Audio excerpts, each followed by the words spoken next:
નમસ્કાર વિદ્યાર્થી મિત્રો, ઓક્સફર્ડ સ્કૂલ ઓફ સાયન્સ અમરેલીમાં આપનું હાર્દિક સ્વાગત છે.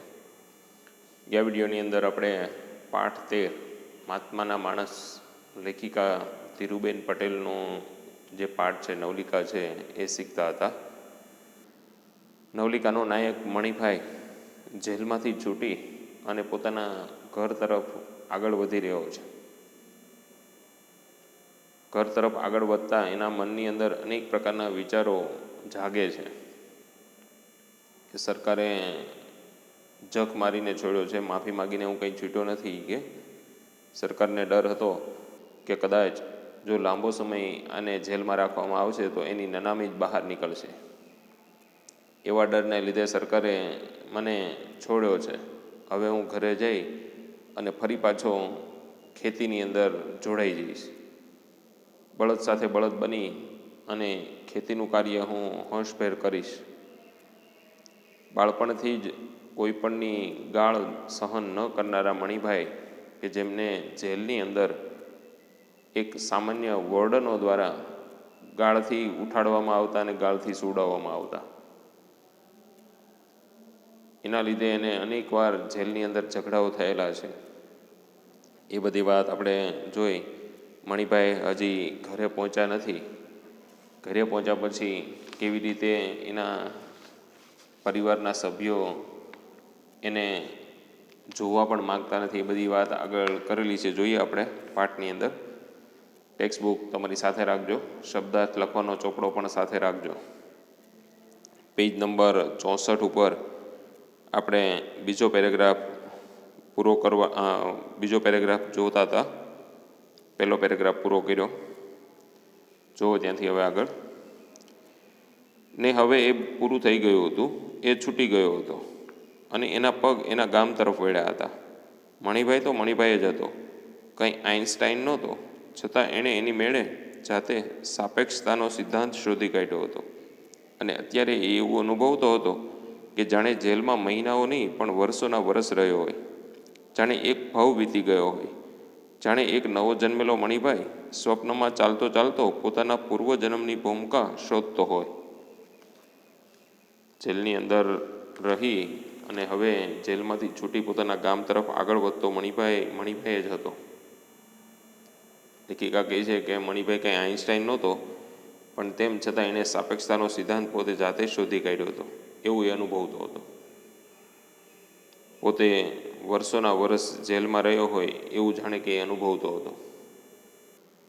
અને આજે એ જેલમાંથી છૂટી અને ચાલતો ચાલતો પોતાના પૂર્વજન્મની ભૂમિકાને શોધતો આગળ વધતો હોય એવું લાગતું હતું. ભૂમિકા,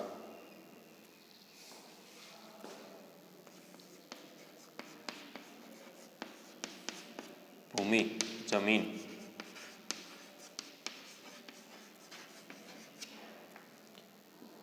પોતાના પૂર્વજન્મની ભૂમિને શોધતો આગળ વધતો હોય એવું મણિભાઈને લાગી રહ્યું હતું. આછો વગડો હવે પૂરો થવાની તૈયારીમાં હતો. આગેથી તમાકુના લીલાછમ ખેતરો દેખાતા હતા. મહેનતુ ખેડૂતોના હાથ રોજે રોજ ફરતા હતા, એટલે ક્યાંય વાંકો ચૂકો છોડ કે નીંદણ દેખાતું નહોતું. ધરતીએ પોતાના પેટાળમાં રહેલા જીવતા જાગતા નીલમ જાણે બહાર પ્રગટાવ્યા હતા. અચાનક મણિભાઈના પગ પાસે થઈ અને એક મોર દોડી ગયો અને પાછળ 4-5 ઢેલડીનું ટોળું આવ્યું. મણિભાઈ ઊભો રહી ગયો. એને સુખ ઉપજ્યું. એને ઘર સાંભળ્યું. એનો બાપ વેરીભાઈ ઘરની બહાર રસ્તામાં મૂકેલી લાકડાની પાટ ઉપર બેઠા બેઠા હુક્કો ગગડાવતા હશે. એ કંઈ વધારે નહીં બોલે. મણિભાઈ, આયાભાઈ કહીને જવાબની ખેવના વગર જ ચલમનો દેવતા ખોતરવા માંડશે. પણ રાજી તો થશે જ. મનમાં ને મનમાં કદાચ દીકરાના દુબળા દેહ પર એક નજર ફેરવી લેશે અને દુઃખી એ થશે, પણ કશું બોલશે નહીં, કંઈ પૂછશે નહીં. હવે પોતાનું ગામ નજીક આવી જાય છે. આછો વગડો એટલે જંગલ જે છે હવે ધીમે ધીમે પૂરું થવાની તૈયારીમાં છે.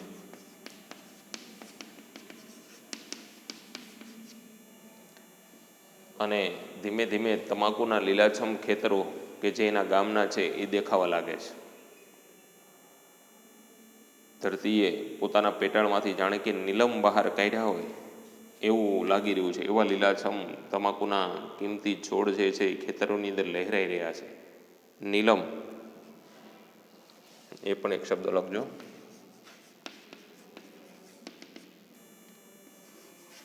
નીલા રંગનો મણિ,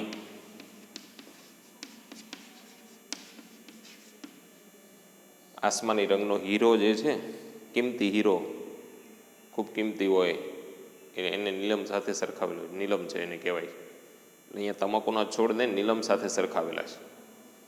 ખેતરમાંથી ઉગેલા તમાકુના છોડ છે એ નીલમ જેવા દેખાઈ રહ્યા છે. પછી ખેડૂતોની મહેનત પણ દેખાઈ રહી છે. તમાકુના એકદમ સીધા દોરીમાં બધા છોડ ઉભેલા છે, ક્યાંય પણ નીંદણ દેખાતું નથી. ખેડૂતોના હાથ બધા ખેતરોની અંદર ફરતા રહી છે કે જેથી ખેતર જે છે એકદમ ચોખ્ખા ચણાક છે. સુંદર મજાનો તમાકુનો પાક લહેરાઈ રહ્યો છે. અને એ લીલાછમ ખેતરો જોતો જોતો મણિભાઈ આગળ વધે છે ને ત્યાં જ એના રસ્તામાં એના પગ પાસેથી એક મોર પસાર થઈને ઝડપથી નીકળી જાય છે. અને એની પાછળ 4-5 ઢેરડીનું ટોળું પણ નીકળે છે.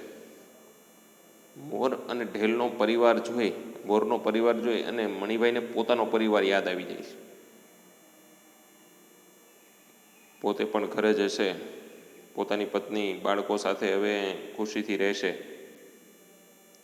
પોતે જ્યારે ઘરે પહોંચશે ત્યારે એમના પિતા વેરીભાઈ બહાર હુક્કો ગગડાવતા હશે. આયા મણિભાઈ કહી અને એ ચલમનો દેવતા ખોતરવા માંડશે. જવાબની ખેવના વગર જ. ખેવના એ શબ્દ એક લખજો. ઈચ્છા, અપેક્ષા.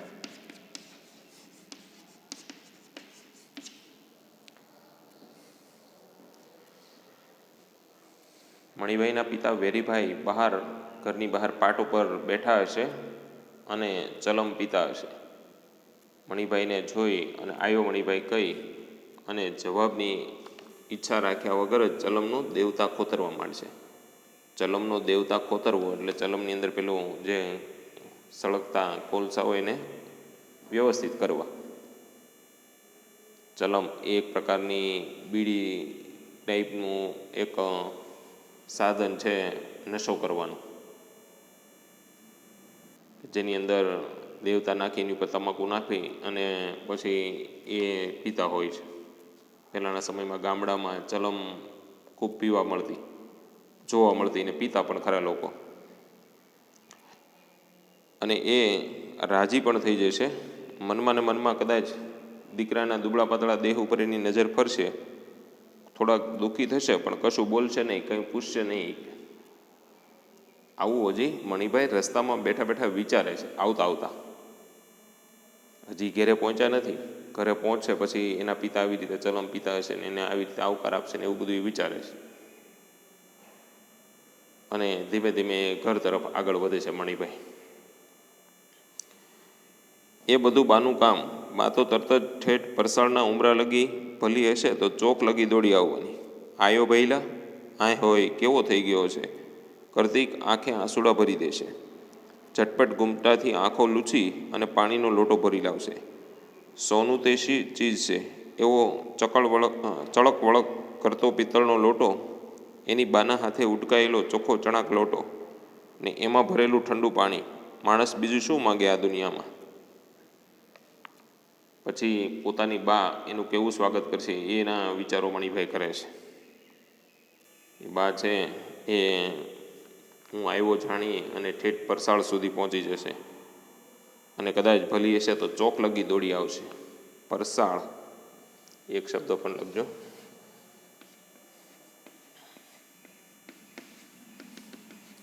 ઓસરી.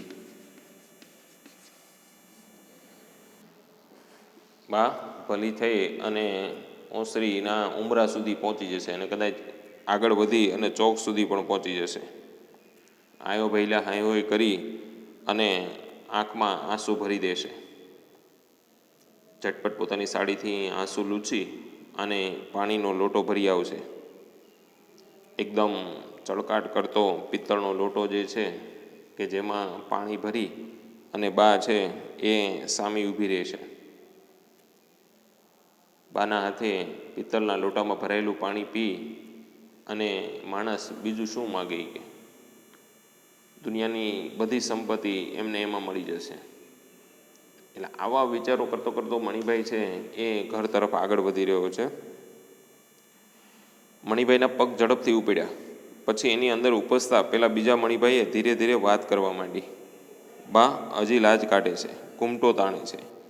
કાઠિયાવાડના જેવો લાંબો નહીં તોય આખું કપાળ ઢંકાઈ જાય એવો તો ખરો જ. એ કાંઈ બરાબર ન કહેવાય. બાને એકવાર ગાંધીબાપુના આશ્રમમાં લઈ જવી પડશે. ત્યાં બધા એને બરાબર સમજાવી દેશે. લાજ ન કાઢવી, ઘરેણાં ન પહેરવા ને ભાગોળમાં પેસતો મણિભાઈ લગભગ હસી પડ્યો. બાને તો ઠીક, હીરાને કોઈ કાળે સમજાવી શકાય. એને ઘરેણાનો બેહદ શોખ હતો. બાપને ત્યાંથી મળેલા મોટાભાગના દાગીના એ રાત દિવસ પહેરતી અને 7 પેઢીના સગાને ત્યાં લગ્ન આવે તો અચૂક મજૂસ બોલાવી અને હાર પહોંચા સાંકડા કાઢતી. બા કોઈ વાર ટોકતી, બધે બધું પહેરવું જ એ લખી આવેલું છે, પણ હીરા ધરાટ કાઢતી ને પહેરતી. બાને સામો જવાબ ન વાળતી, પણ દેરાણીના મોંએ બબડતી, બાપે આવેલું છે તો પહેરવા કે પટારામાં ખાલી મેલવા. હીરાનો ખોળો ભરવાનો થયો ત્યારે રોકડ રકમ આપવાની વાત થયેલી ને એણે તત્કાળ નકારી કાઢી અને સિંધિયા શાહી કડા કરાવ્યા અને લીધા ત્યારે જ જંપી. મણિભાઈના પગ હવે ઝડપથી ઘર તરફ આગળ વધી રહ્યા છે. એના મનની અંદર હવે બીજો મણિભાઈ છે એ બહાર નીકળી અને ધીમે ધીમે એની સાથે વાતો કરવા માંડે છે. બા હજી લાજ કાઢે છે, કુમટો તાણે છે. કાઠિયાવાડની જેવો પેલો લાંબો ઘૂમટો નહીં, પણ અડધો કપાળ ઢકાય એટલો ઘૂમટો તાણે છે. તો હજી પણ બા એ પોતાની ટેવ છે એ ભૂલી નહીં હોય. હું એને સમજાવીશ પણ બા મારું માનશે નહીં, એટલે મારે એને એક દિવસ ગાંધીબાપુના આશ્રમમાં લઈ જવી પડશે. ત્યાં બધા એને સમજાવશે કે આવી રીતે લાજ કાઢવાની ન હોય, ઘરેણાં પહેરવાના ન હોય, સાદા કપડાં પહેરવાના, એવી બધી વાતો આશ્રમમાં એને લોકો સમજાવશે અને કદાચ બા માનશે એ કે. અને જો બા માની જાય તો પછી એ લાજ કાઢતી બંધ થાય અને સાદા કપડાં પહેરવા માંડે. પણ મારી પત્ની હીરા જે છે એને તો કોઈ કાળે સમજાવી નહીં શકાય, કારણ કે એને તો ઘરેણાનો બેહદ શોખ છે. દૂરના સગાને ત્યાં પણ જો લગ્ન હોય અને એને આમંત્રણ મળે તો એ અચૂક પોતાના ઘરના બધા જ ઘરેણાં કાઢી અને પહેરી લેતી. હાર, પોંચો, સાંકડા આ બધા જે એના ઘરેણાં છે એ કાઢતી. બા એને ઘણીવાર ટોકતી પણ ખરી કે બધે જ બધું પહેરવું એવું કંઈ લખી આવેલું છે, પણ હીરા બાનું માનતી નહીં. એ સામો જવાબ ન વાળતી, પણ દેરાણીને કહેતી કે બાપે બધું આવેલું છે તો પહેરવા જ આવેલું છે ને, કાંઈ પટારામાં ખાલી રાખવા થોડું આવેલું છે. પટારો એ એક શબ્દ લખજો, શબ્દ સમૂહ માટે એક શબ્દ છે.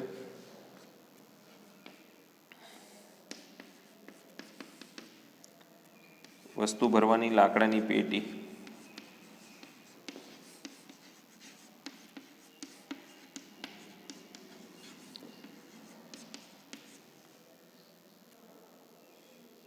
અને મજૂસ એ એક શબ્દ પણ લખજો. મજૂસ ખોલી અને હીરાએ હાર, પોંચો, સાંકડા આ બધું બહાર કાઢ્યું. મજૂસ ઘરેણાં મૂકવાની પેટી.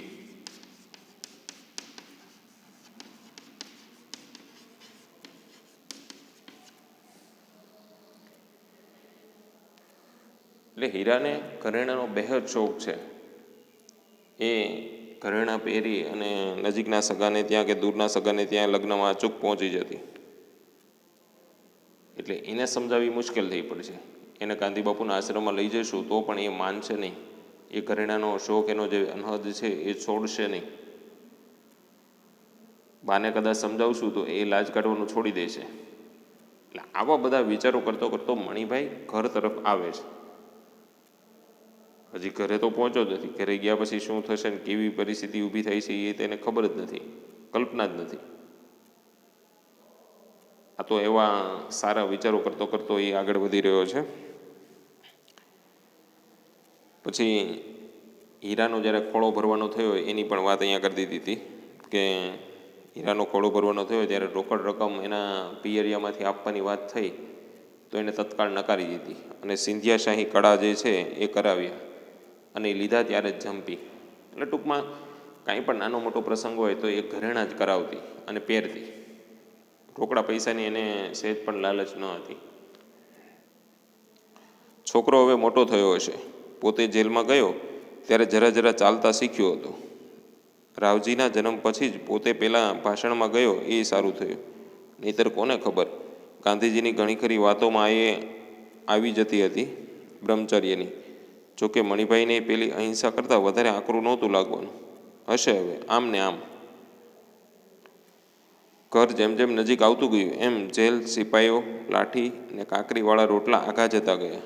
નજર આગળ પોતાનું ઉફાળું સાદું સીધું ઘર તરવરવા લાગ્યું. મા બાપના કરચલીવાળા ચહેરાના દર્શન અને સગાવાલાના હેતાળ આવકાર માટે મન તલસવા લાગ્યું. સાથીદારોએ તો કહ્યું જ હતું કે તરત પાછા આવી જજો મણિભાઈ, પણ એનું મન અંદરથી ઢીલું પડ્યું હતું. એને ઘરમાં રહેવું હતું, એને હીરાને મળવું હતું, બા આછોવાના કરે એ માણવું હતું. ગામના માણસોને તે મીટિંગ બીટિંગ ભરશે, કાં તો હાર પહેરાવશે, કદાચ નિશાળના માસ્તરને બોલાવી લાવશે ભાષણ કરવા. પોતે કંઈક જવાબ વાળવો પડશે. છેલ્લે ભારત માતા કી જય, મહાત્મા ગાંધી કી જય એમ બોલવું પડશે. માળવા હિન્દીનું એક નવું જ હતું, પણ કંઈ નહીં, શીખી લેવાય એ તો. આ ગુજરાતી ન બરાબર આવડ્યું, એમને એમ હિન્દી બાપુ કહેતા હશે એ બરાબર જ હશે ને, એ ઓછા કંઈ ખોટું કહે. એટલે મણિભાઈ પોતાનો છોકરો હવે મોટો થઈ ગયો હશે. જ્યારે રાવજી એનો દીકરો છે એના જન્મ પછી જ તરત જ મણિભાઈ જેલમાં ગયા હતા. મણિભાઈના દીકરાનું નામ પણ યાદ રાખજો, ટૂંકા પ્રશ્નમાં કદાચ તમને પૂછાય તો રાવજી.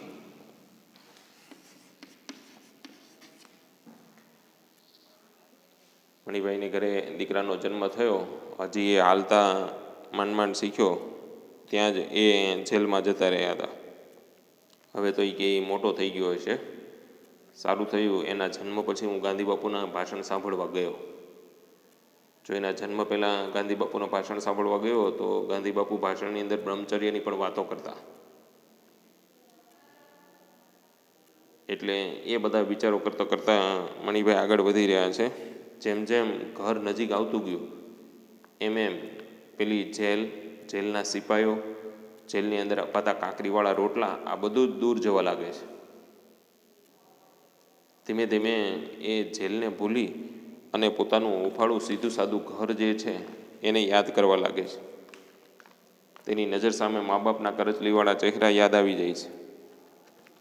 પોતે ઘરે જશે એટલે સગાવાલા પણ એને ખૂબ આવકાર આપશે.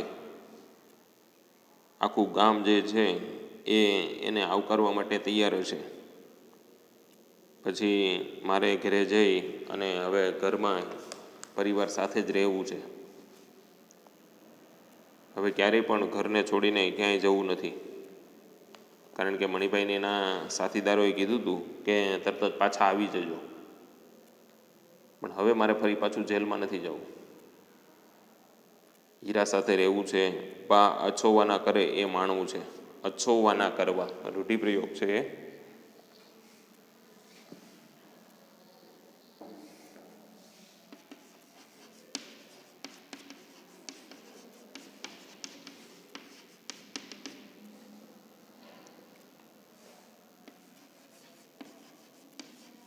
ખૂબ વહાલ કરવું.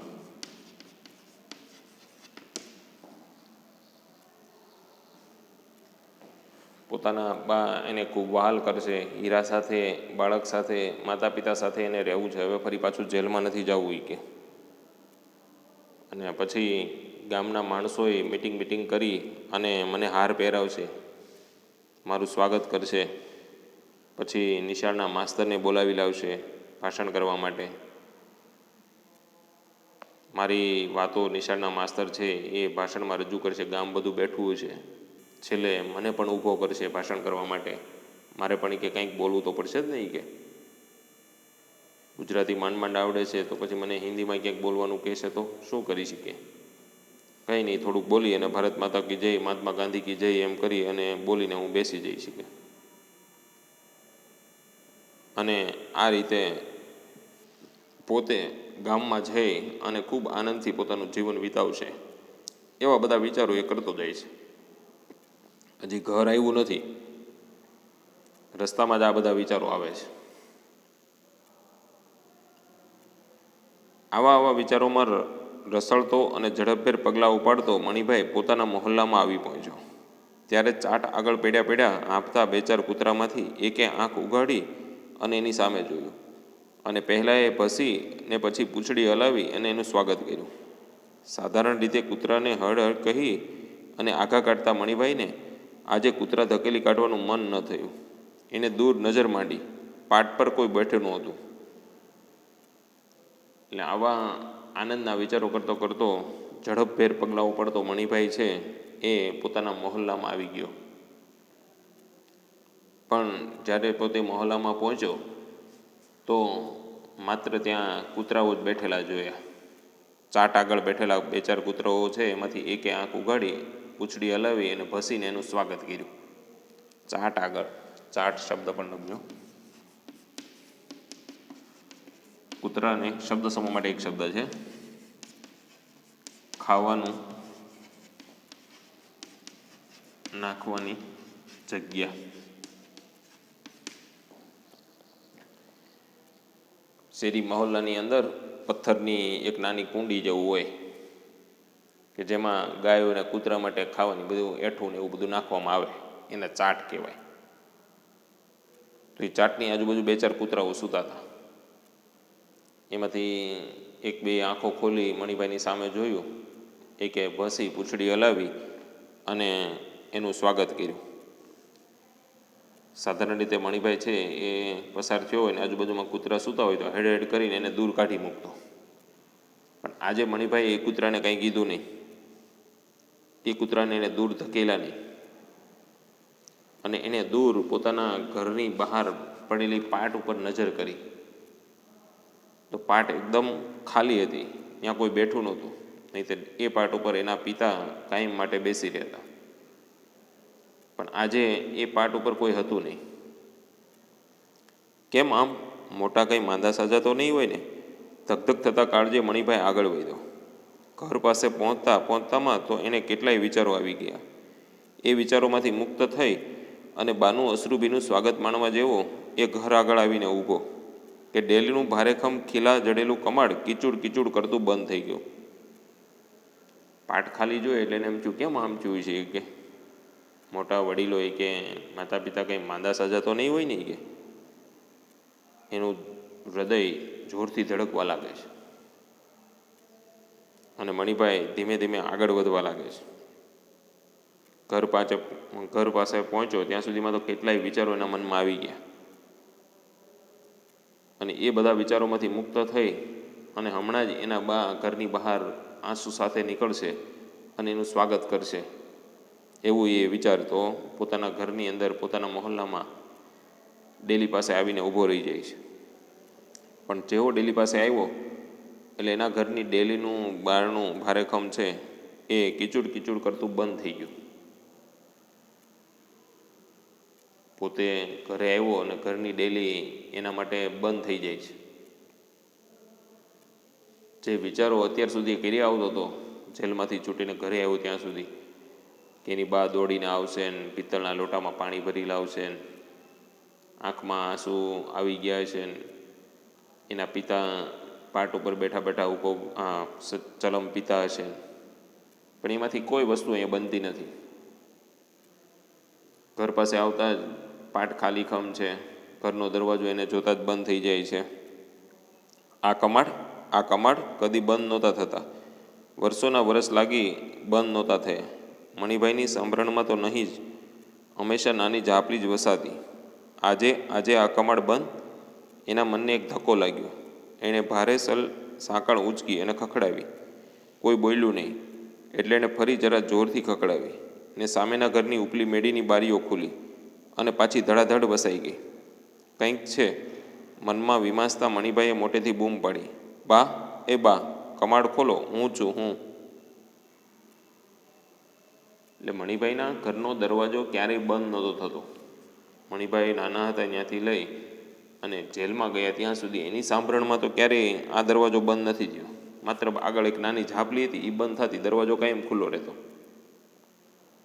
તો આજે કેમ અચાનક આ કમાડ બંધ થઈ ગયા? એના મનને એક ધક્કો લાગે છે. દરવાજા ઉપર પેલી ભારેખમ સાંકળ હતી એ પકડી અને એને ખખડાવી.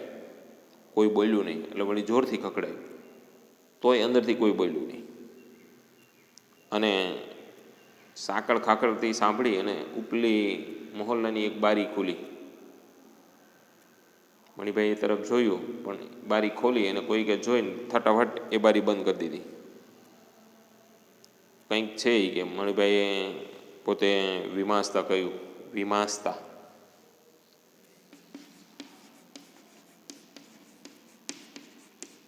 મૂંઝાતા.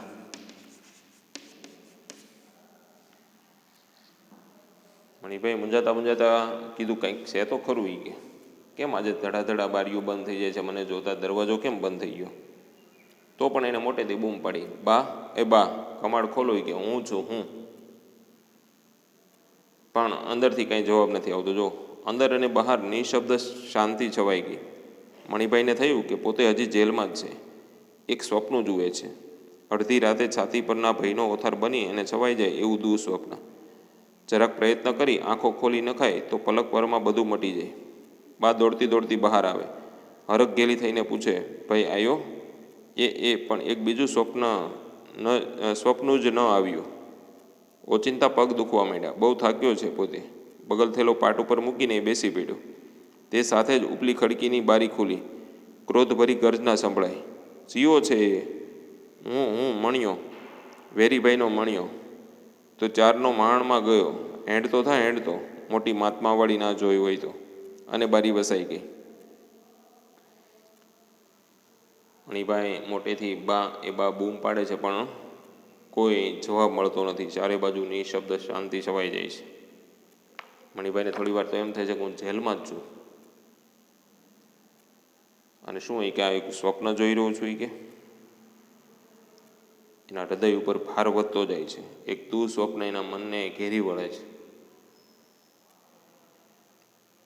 કદાચ હું અહીંયા હજી પહોંચ્યો જ નથી એવું મને લાગે છે. ફરી પાછો પ્રયત્ન કરે છે. કદાચ એની બા કે હરખ ગેલી થઈને દોડતી દોડતી બહાર આવે અને મારું સ્વાગત કરે. પણ એમાંથી કોઈ વસ્તુ બનતી નથી. ચારે બાજુ એકદમ નિઃશબ્દ શાંતિ છે. એના પગ દુખવા માંડે છે. બગલ થેલો હતો એ પેલી પાટ ઉપર મૂકી અને એ બેસી પડે છે. અને એ સમયે એના ઘરની બાજુમાં એક ઉપર ખડકી ખુલે છે અને ત્યાંથી એક ગોળ ક્રોધભરી ગર્જના સંભળાય છે. ચિયો છે એ કે ચિયો એટલે કયો.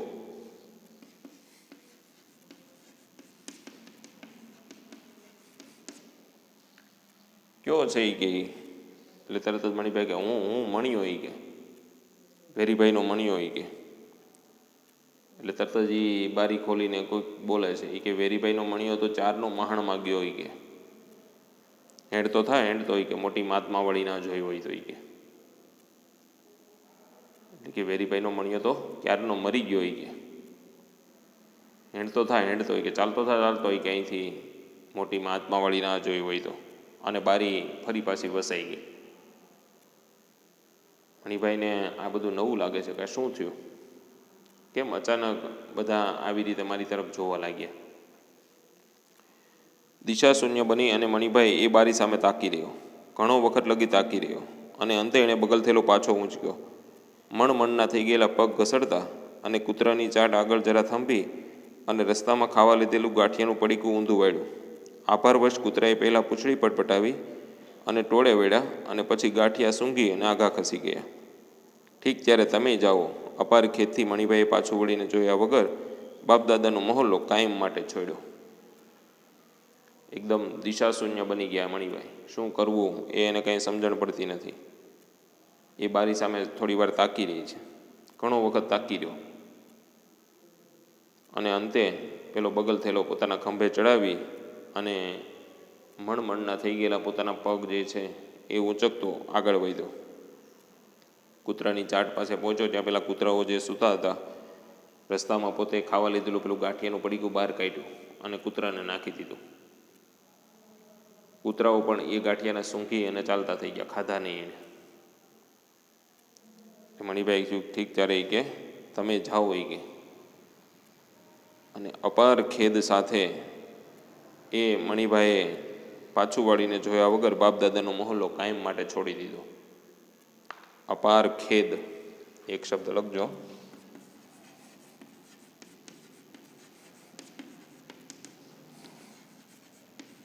ખૂબ જ દુઃખ સાથે.